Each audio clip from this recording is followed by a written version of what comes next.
Marnie, excited to be here with you today. I'm here with some acquisitions editors and publishers and agents, and we are going to be sharing with you exactly how you can prepare for your upcoming one-on-one with an acquisitions person, whether it is here at this retreat this week or whether it's some other time at a conference that's coming up. I'm so excited to have you here.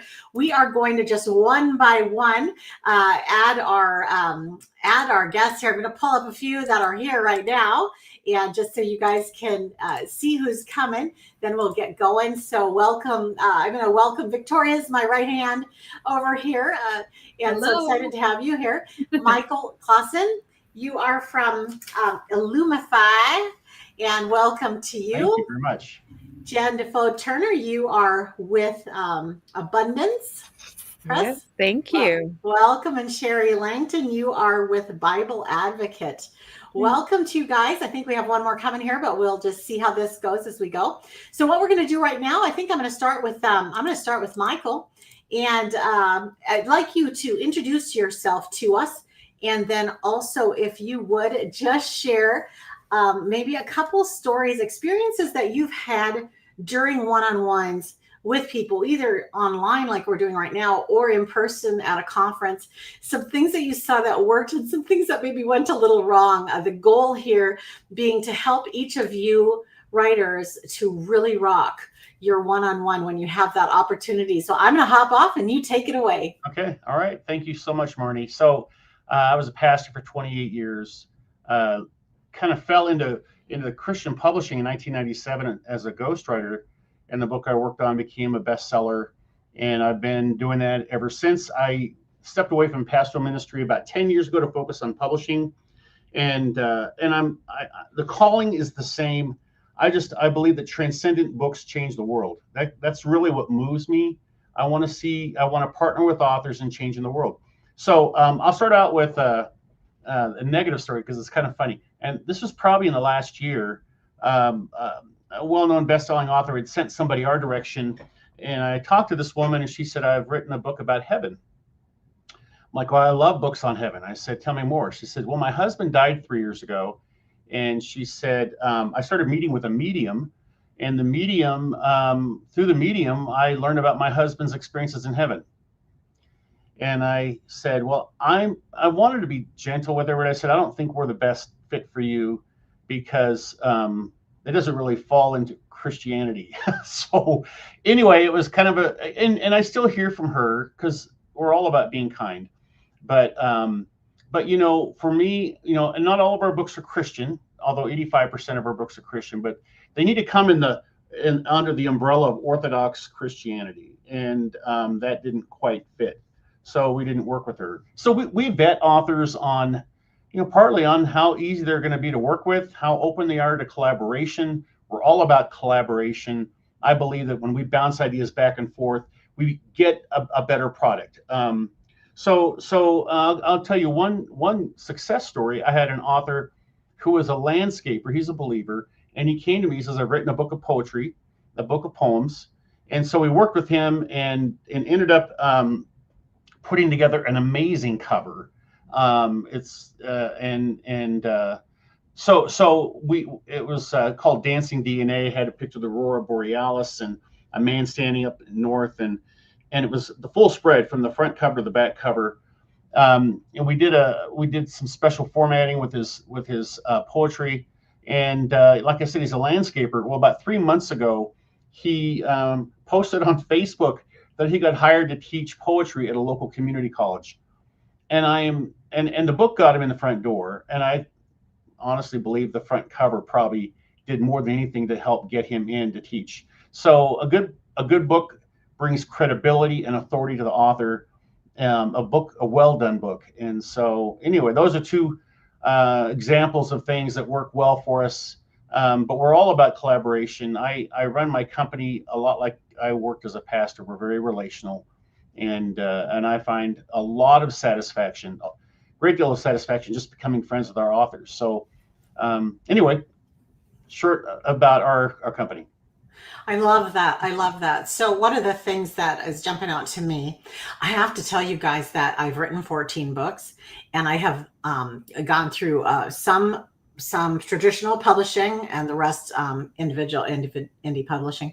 But I have never had a one-on-one acquisitions meeting because I have either done that by mail directly to a publisher or an editor, or I have just done them myself. So I'm learning here too as we go along. One of the things that really jumped out during what you were saying was to really know your publishing house. For example, you wouldn't come to a Christian publishing house wanting, telling about a book, talking about going to a medium, since the Bible says don't do that. So you want to make sure that you're looking at that. From your experience, Michael, is there a best way to research? I know there's books out there that have all the content. Of course, at our site, we've got some broken down for you at the retreat here. But what would you recommend as a great way to begin to find companies publishing houses that would be a perfect fit for somebody? How to find the perfect publishing house? Yeah. I mean, word of mouth. I mean, you talk to people who've had a good positive experience. There's so many scams out there. I read some things today on a blog about publishing scams. So you want to go through you want to find a person who's had a good experience. Half of our business comes from referrals from happy authors, sure, or repeat business. Love that. But I would be very nervous about going to a company I've never heard of. And even some well-known companies aren't really what they appear to be. And I'm not going to pull anybody down, but there's just a lot of scams out there. So you want to find people you respect, find who they worked with, and then work with those publishers. Awesome. Thank you so much. We're going to have you come back on here in just a couple minutes. Right now, I'm going to have Sherry join us here. And Sherry is with a Bible Advocate. And Sherry, you are new to me here today. I'm so excited to meet you. Thank you. And maybe tell us a little bit about Bible Advocate first. What is that? Okay, it's a denominational magazine, and it's with the Church of God Seventh Day. In fact, this is our May-June issue that is going to the printer next week. It's probably one of the oldest Christian magazines still in print. It started in 1863. Okay. Under another name, but even though it's denominational, we use many freelance writers that are Christians and in other denominations. And in fact, some of our most recent issues were about 80% written by other freelance writers I've met at conferences or that just submitted to us. So I just want to clarify, you're looking for Christians and Christian content, but not necessarily, they don't have to be Seventh-day Adventists. No. In fact, it's not Seventh-day Adventists, it's Church of God Seventh Day, which I grew up with. Okay. Even when they hired me, I'm not a member of their church. And they said, no, Seventh-day Adventists are somebody different. They have different doctrines, but we worship on the seventh day. Okay. All right. Great. A question's coming in from Claudette. So would you call yourself a traditional publisher, and what you are is you're a magazine? Yes, we are. Yes. And I also, we also have a publication called Now What, which is online only. It's 100% freelance written. It's much different from the Bible Advocate in that it's all personal experience about something you went through that either led you to Christ or deepened your faith in God. Love that. Now, once you start working with a writer, if you like that writer's work, is that something that you sometimes pitch a topic out to one of your pool of writers, or do you always look for new writers for every single? We're always open. We don't have a pool of writers, but we have theme lists. And I direct them to the website and say, here's our theme list. You've sent us a great idea. In fact, I just read an article about an hour ago. And they didn't aim it toward a theme coming up, but it fits an upcoming theme. But even if it doesn't fit a theme, if it's well written, we'll most likely take it. All right. And does your magazine pay for articles? Yes, we do. Okay. It's an honorarium that can go as high as, I think it's like $60 or $65. Okay. And yeah, we pay for both online and print. Yes. Okay, great. So do you have a story about someone who pitched you something that was just perfect and you thought, oh, if all of my submissions could be like this? Oh my, yes. We have several writers that that have sent to us over the last several months, and they just know how to do it. They hit that sweet spot of we're a teaching magazine, but it's not Bible study. It's not just dry Bible. It's application. Sometimes they bring in stories, and they just have a wonderful way of hitting what we're looking for. And the editor's like, I want everything they do. I mean, that's what he has said. Yeah. He said, tell them, send me everything. Well, guess what? They do. Yes. Then we get too many of them, but they will take you seriously. Those writers want to write. And yeah, absolutely. How about a big miss? Oh my. Well, we had somebody send us erotic poetry once. Oh, yeah. Okay. And I thought, the only erotic we'll do is Song of Solomon. So maybe with some caution, right? Absolutely missed it. Another gal sent us a poem, and I rejected it because it wasn't good writing. Mm-hmm. And I got a letter back from her. This is before the days of email. And she said, well, this was the simple gospel message. Mm-hmm. And it's about Jesus. And I said, we rejected it because it's not good writing. So my message to writers is, and I don't want them to misunderstand this, but just because it's about Jesus doesn't mean it's good. Right. So it's, or don't say God told me to show this to you, because that's usually a signal that you wouldn't dare reject God. Well, yeah, God knows our guidelines. Right. Good point. Good point. Guidelines. I'm sorry. Can't do it. Yeah. Yeah. I love that. If you were to speak to someone who has never dared to submit anything anywhere, but they've been working at it for a while and they think they have something good that might fit, what would you say to him or her right now? Oh, I'd say go ahead. We work with writers. Yeah. If you've got a good idea, I will get back to you and say, hey, why don't you try this, this, and this? Mm-hmm. And I think it could work. Then I can show it to the editor who makes the final decision. Right. I'm looking for a teachable spirit. Mm-hmm. That if you have a good idea, if you'll just listen to us, we know the magazine, we know the formula. Right. And we're trying to get you into print. We're not trying to keep you out of print. We're trying to help you. Right. And that remember too that we're human. We make mistakes, and please approach us, because I'm a human just like you are. Oh, it's so wonderful. We'll bring you back on in a minute here. Thank you so much. One of the things that I keep hearing all the way through we have some special surprise guests for you coming up next week. But what I want to tell you right now is that these editors, these companies, the publishing houses really want to work with you.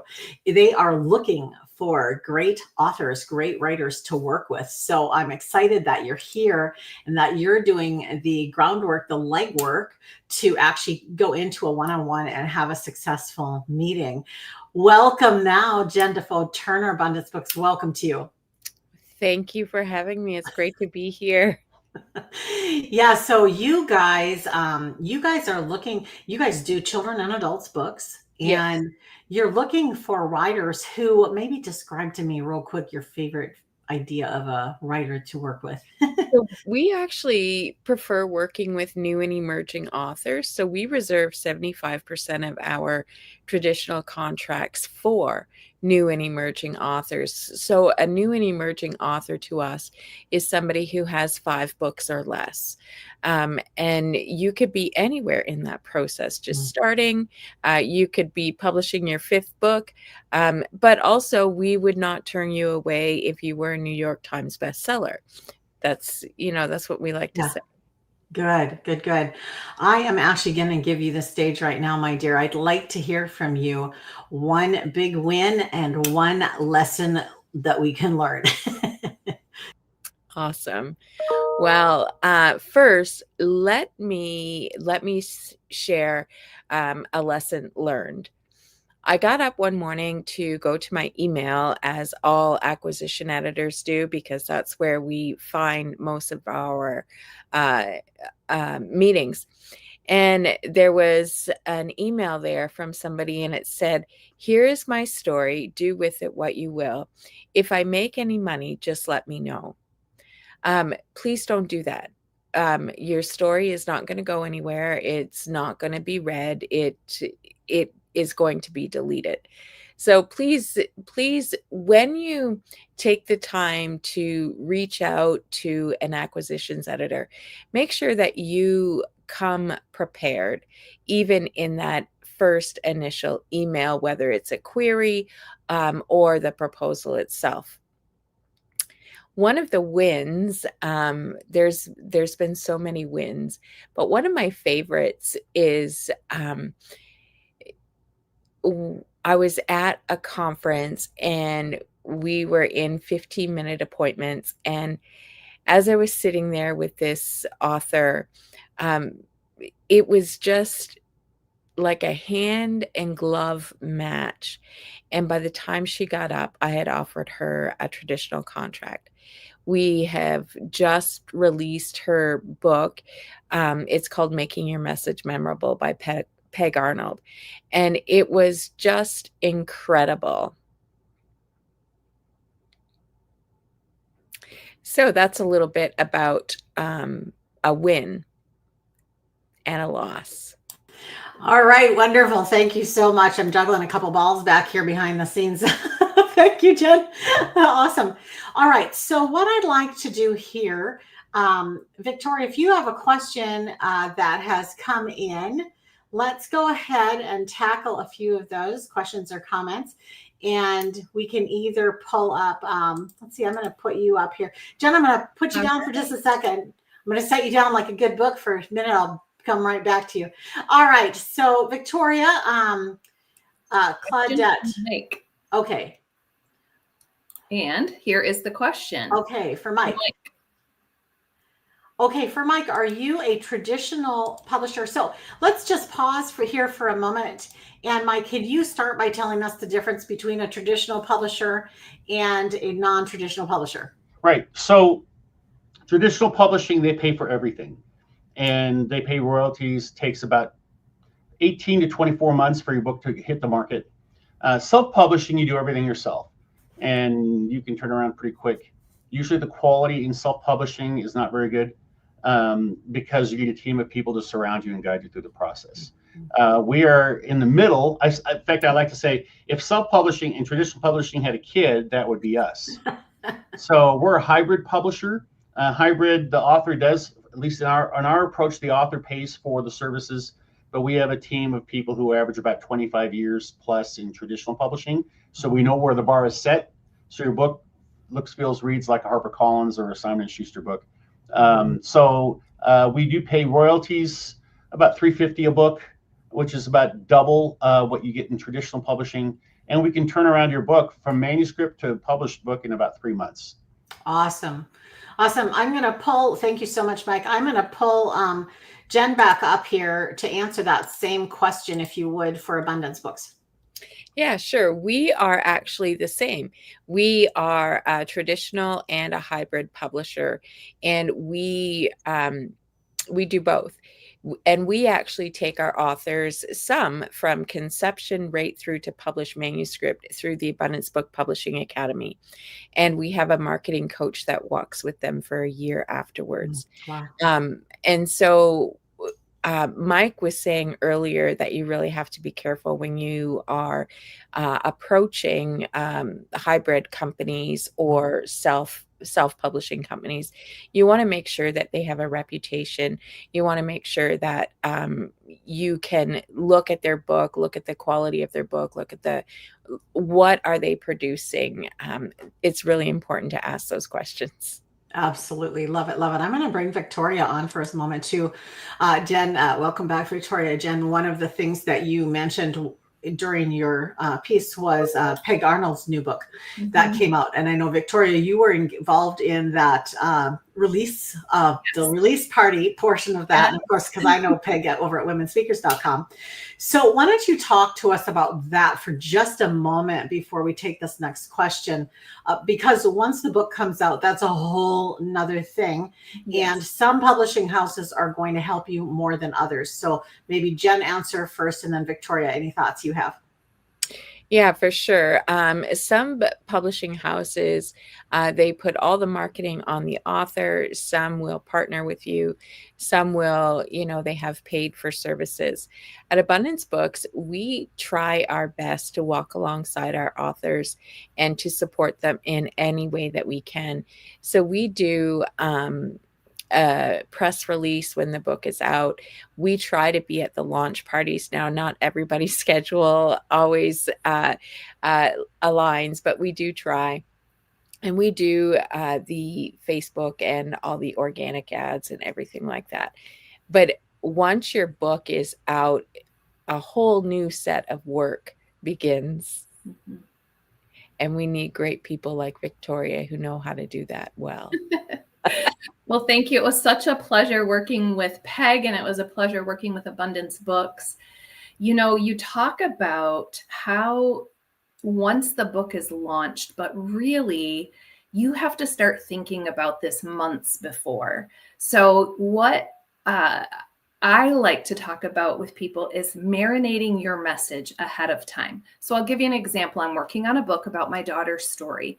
I've been talking for months about her story on my socials, with my friends, in my different platforms, Bible study groups. And so there's already people who are interested in reading the book when it comes out.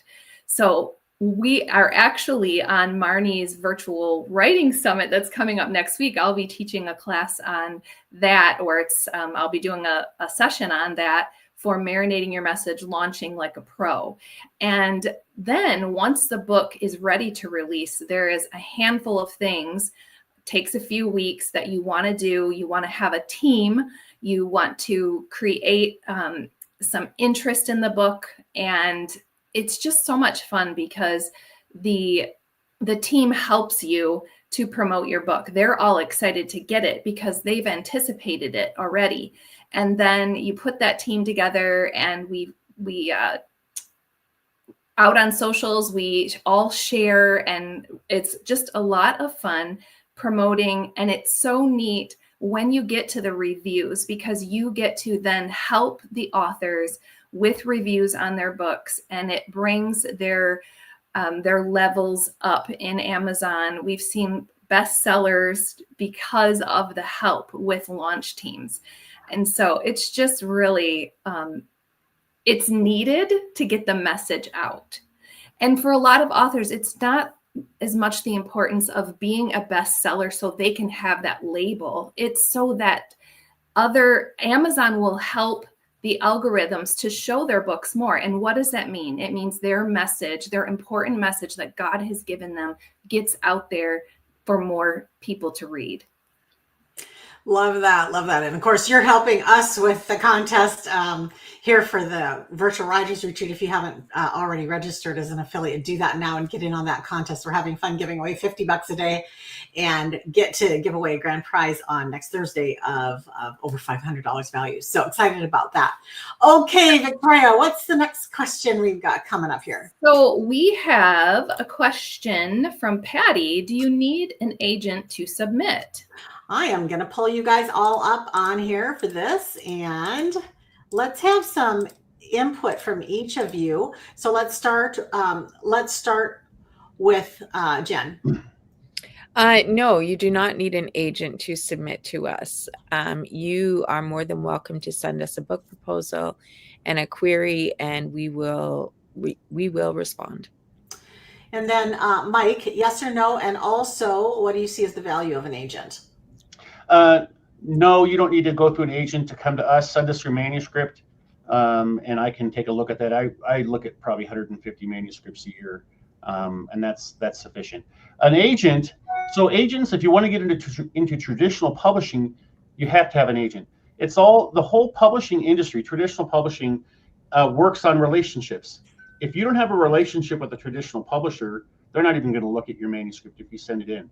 But they have people who they trust. And the agents are the people who vet the author, make sure they know what they're talking about, make sure that they're a credible person to write the book that they're writing, and it's actually probably harder to get picked up by an agent than it is by a publisher, because if an agent accepts you, there's a good chance they already have an idea of which publisher they're going to pitch your manuscript to, because they know what publishers are looking for. They have conversations.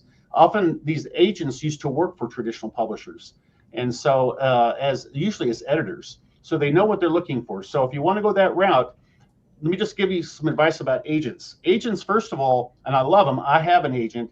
They're very slow to respond. You send them a manuscript or a proposal, they may take 6 months before they get back to you. Wow. And if they don't pick you up, then you're stuck. They don't like it when you pitch to multiple agents at once. They get cranky about that. So you may get turned down by an agent, and you got to start all over again to go to another agent, So that, again, the traditional publishing process takes about 18 to 24 months. Then you got to add on the finding an agent. It's just a long, tedious process. Yeah. Thank you. Sherry, any input from you? Thank God we don't need work with agents. You don't work with agents. I am interested. I think I'm going to pop Sherry down for a second. I am interested, Jen, to hear a little bit from you too, of what you think about the process of finding an agent.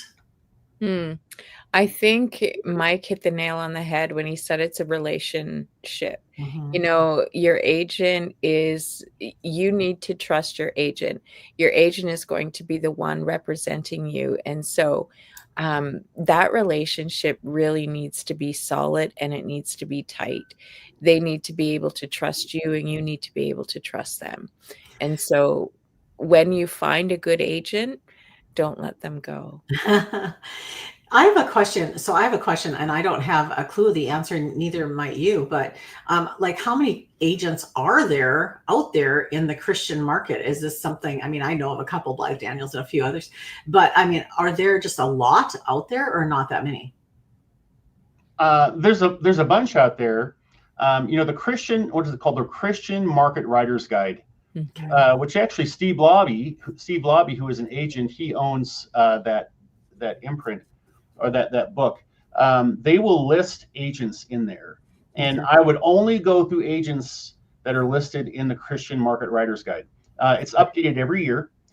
There are a lot of people who, again, the scams. There are people who say they're agents, but they need money from you. If any agent who asks for money, know that they're a scam. So run the other direction. Good input. I think you had another thought that was coming to mind right before I asked you that question, Mike. Another thought. Maybe not. Thoughts Okay. are fleeting. They come and go. Good. Okay, Jen, anything else to follow up on that? No. Okay, Victoria, next question. We have a couple questions for Sherry.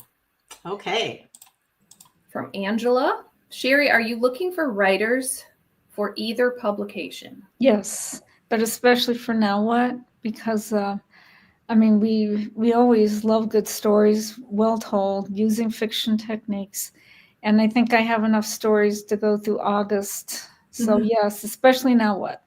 So Now What? And how many words is that? That's about a minimum of 1,000. Okay, and it's written in can first go up person? to 1,800. I'm sorry. Written in first person? First person narrative. And it's a story, their own story, typically? Yeah, or you can do as told to. You can write Okay. somebody, and we just did one like that, and getting good responses from people too. Great. To those postings. So yeah. Great. Yeah. If you guys have some ideas, get an appointment with Sherry and brainstorm with her a little bit about it. That's great. Yeah. And that's the next question. I'm very interested. Okay. How can we connect? Yeah. So because this is our first year doing acquisitions and editor one-on-ones at this retreat. So this is our third year for the retreat. We're excited to add these this year. And what we want to do is we want to make sure that we don't run out of spots here. So that's why we're at first here, just only limiting the one-on-one meetings to those who have a paid ticket. If we have extra meetings, we'll go back to those paid tickets and you can have one more at that point. And if we have extra above that, we'll open it up to all the free tickets as well. In the future, it'd be fun to have it open to everybody, but we'll just see how this goes. And, I'm already brainstorming here for next year, maybe try to get some agents in here as well. That's a whole different ballgame, and we don't have any agents this year. We have acquisitions editors. All right. Do we have another question? We do. We have this one, I believe, is also for Sherry. Okay. Have any of your authors launched their books because they started with your magazine? Not that I know of. That would be wonderful. But we do have paid authors. Bob Hostetler is one of them that love writing for our magazine.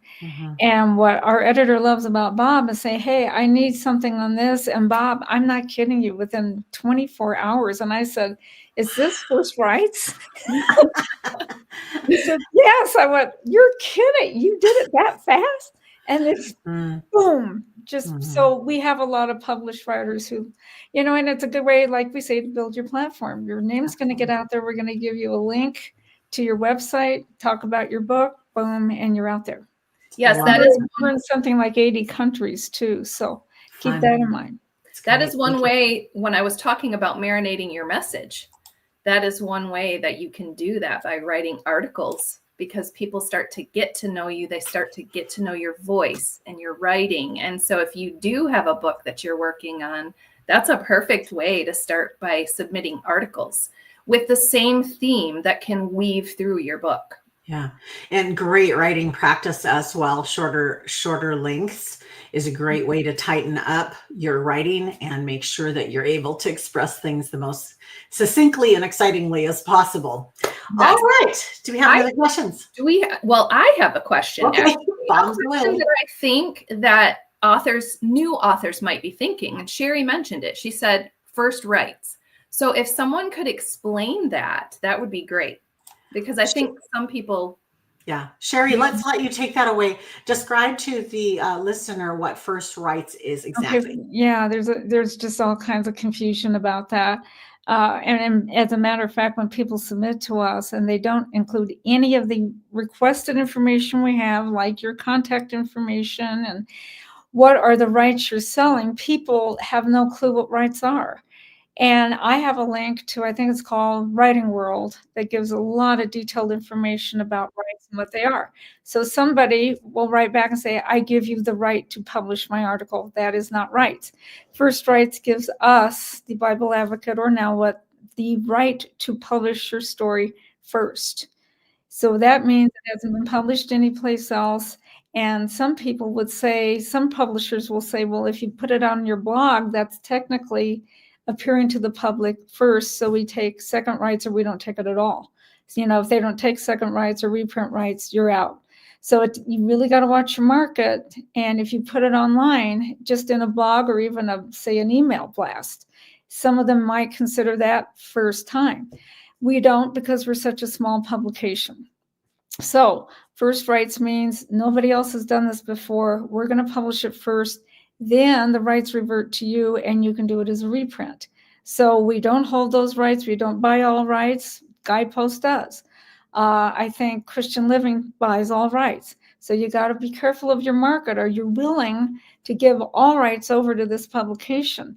So anyway, that's what first rights is, and probably a little bit more than you wanted to know. No. That was great. Okay, so I'm going to bring you guys back on here too, because this is a question that comes up for a new writer. Wow, if I've already self-published my book, can I republish it with a publishing house? If I have used this in, some of these stories in a blog or in a magazine or something, can I use them? So let's just start, Mike, your response here. What are you thinking of as I ask that question? Yes, we've done that before. We have reprinted books. Some people have had a bad experience with their first book, and so they came to us and we republished it, gave it a better cover and whatever. So yeah, that happens all the time with us. Well, and I think even like for me, my very first book came out in 1996 with St. Martin's Press, and then at a point down the road, quite a way, it had gone through several printings and whatever. They were ready to let it go. They gave the rights back to me. I republished it again. So that's something that you can find a way forward. Jen, anything coming to your mind as we're talking about this right now? Yeah, we do that too as well. If somebody has self-published or they have been with a different publisher and then they come to us. It depends on the book. We will normally just do like So the first printed edition would be first print. This is the second print. And, you know, it's a great opportunity to update at that point in time too. If there's anything that, you know, you want to change. And because as writers, we go back and we read what we wrote and we think, oh, I should have said this. And so we can do that at that point in time. So. Love. Yeah, that's great. That's fantastic. Any other comments on that one before we go to the next one? You know, one thing I wanted to throw in, again, you to ask your publisher what they do with rights. Yeah. I worked for a publisher years ago, and the author paid for the publishing, but the publisher kept the rights for 4 years. Wow. Yeah. And then they reverted to the author. Wow. And so, in my opinion, if the author pays for it, they should get rights right from the beginning for everything, files, everything. But it's a good question to ask. So, yeah, because there are people who will hold on to it. Or I even know a person who published to a traditional publisher, and the publisher didn't pay any royalties, but they didn't have any rights. They couldn't republish it, and they were stuck. Yeah. So, you just got to keep your eyes open. And another thing, just onto that, Michael, I have a publication that I sold an article to 4 years ago. They bought first rights. They paid up front. I can't do anything with that article until they publish it. It's been 4 years. Oh, I see. So because they still haven't published it, they paid for it. Interesting. So I've written to them saying, hey, what's going on with the article? Yeah, we're going to use it. My hands are tied. Yeah. Another thing too, if a publisher keeps exclusive rights, a magazine keeps exclusive rights, you should get paid more than if they want first rights. That's correct. Yeah. I will say we actually have different royalty rates for our authors who are traditionally published versus those who are partner published. So a partner publishing contract actually earns higher royalties than a traditional contract. Yeah, good. Something to keep in mind. Yeah, great. Thank you. We'll bring you back in a moment here. Victoria, do we have any other questions? We're just about out of time here. Yeah, so I do have one quick question, and then we have a comment from another one of our acquisitions editors who isn't able to be on.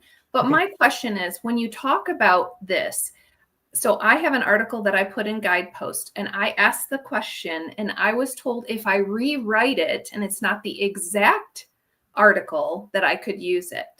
So I see.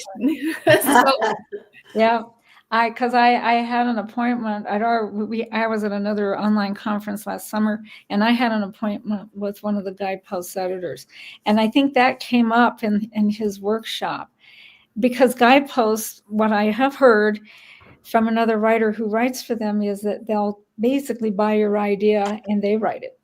And it's really specific to them. Right. So remember that your ideas are not copyrightable. Form of that is. That's so you can take that same idea and rewrite it, and it's first rights. Yes. Nice. Thank you so much. Thank you. All right. So we have Dawn here leaving a comment. She's with EA Books. So she says, this is so good. And she wanted to let everyone watching know that they're taking appointments afterwards as well. Yeah, and great. Just give that information there. Great. So what is going to happen right now in just a few moments is that you guys who have paid for a ticket to the retreat, you will get an email. That email will go out to all of you at the same time at 2:45, or is that right? 2:15 Eastern time here. And that will give you the link to the JOT form that you can fill out and submit. What you want to do before you go to that JOT form is you want to scan down through your options there at writersretreat.info. Up at the top, acquisitions, go right under where this is live right now, and you'll see all of the options that you have available to you for meeting. You can select one. At this point, you can select one. And so make sure that you pick the right one. Pick the publishing house, or pick the editor that you really feel like you would have the best shot at connecting with your book. And again, if we have openings left over as we get closer to retreat time, we will open that up and let you have a second one, and then we'll open it up to everybody.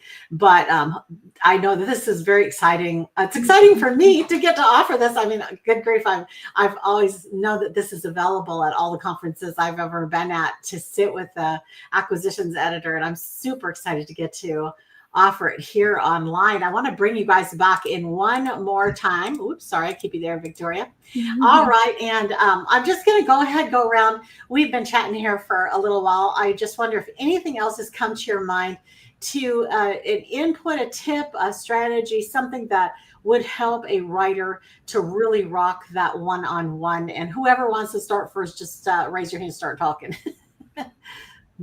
Yeah, go, Jen. Relax. When you come into the meeting, just relax. Take a few deep breaths before you come in. We are just normal people. We put our pants on the same way as you do. We eat the same way. So breathe, relax, and just be yourself. Everybody else is already taken. So, just be you, and breathe. Thank you for that. I love that so much. Yeah, Mike. Yeah. We're more interested in your message or your story than you are your writing ability. Everybody's at different places. We have book coaches that can help coach you up, but I'm more I'm more interested in your message than your platform. We have people who can help you work on your platform, but I want to hear your heart, and I want to hear your message. Love that. Thank you, Sherry. And I get people and they're nervous, but they start talking about other stuff. And then I'm going, okay, what about your article? Now we have like half the time left and you haven't said a word about what you want, what you want to write. And so again, it's just nerves, but keep it focused, but we'll help you with that. And really do, like Jen said, calm down. We're just human and we're here to help you in any way we can. Wow, I love these so much.